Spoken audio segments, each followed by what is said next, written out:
ముఖ్యమంత్రి చంద్రబాబుపై ప్రతిపక్ష నేత జగన్ వ్యాఖ్యలకు నిరసనగా రాష్ట్ర వ్యాప్తంగా తెదేపా శ్రేణులు ఆందోళనలకు దిగాయి.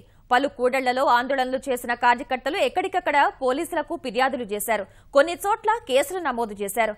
ఉప ఎన్నిక ప్రచారాన్ని జగన్ వ్యక్తిగత దూషణల స్థాయికి దిగజార్చారని ధ్వజమెత్తారు.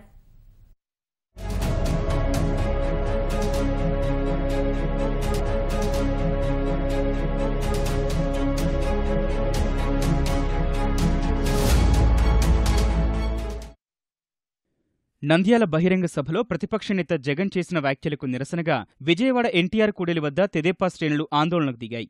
రాష్ట్రాభివృద్ధి కోసం రేయింబవళ్లు పనిచేస్తున్న ముఖ్యమంత్రి పట్ల అనుచిత వ్యాఖ్యలు సహించేది లేదని కార్యకర్తలు హెచ్చరించారు. గుంటూరు లాడ్జి సెంటర్లో వైకాపా అధినేత జగన్ దిష్టిబొమ్మను తెలుగు యువత దగ్ధం చేశారు. నంద్యాలలో ఓటమి భయంతోనే జగన్ సహనం కోల్పోయి మాట్లాడుతున్నారని మండిపడ్డారు. జగన్ అనుచిత వ్యాఖ్యలపై చర్యలు తీసుకోవాలంటూ గుంటూరు పట్టాభిపురం పోలీస్ స్టేషన్లో తెదేపా నేతలు ఫిర్యాదు చేశారు.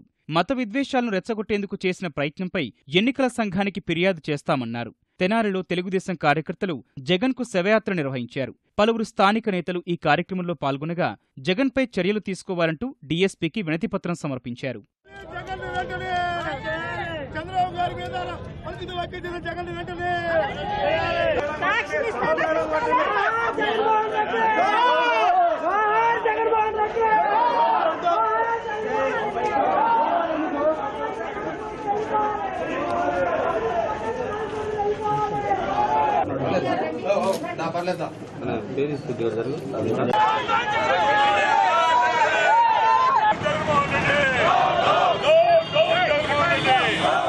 పశ్చిమ గోదావరి జిల్లా ఆచంటలో కచేరీ సెంటర్లో జగన్ దిష్టిబొమ్మ దగ్ధం చేశారు. అధికార దాహంతోనే జగన్ దిగజారి మాట్లాడుతున్నారని తెలుగుదేశం నాయకులు మండిపడ్డారు. బేషరతుగా క్షమాపణ చెప్పాలని డిమాండ్ చేశారు.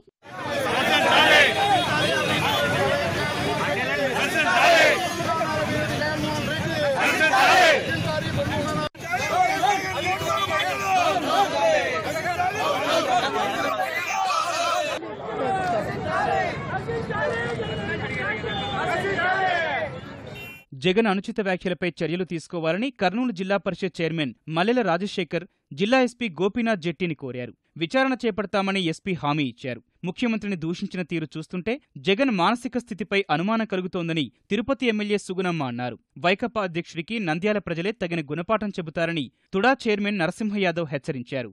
జగన్ వ్యాఖ్యలు అతడి ఫ్యాక్షనిస్టు తత్వాన్ని బయటపెట్టాయని విజయనగరం జిల్లా తెదేపా నేతలు మండిపడ్డారు. విమర్శలు వ్యక్తిగత దూషణల స్థాయికి దిగజారడం సరికాదని హితవు పలికారు.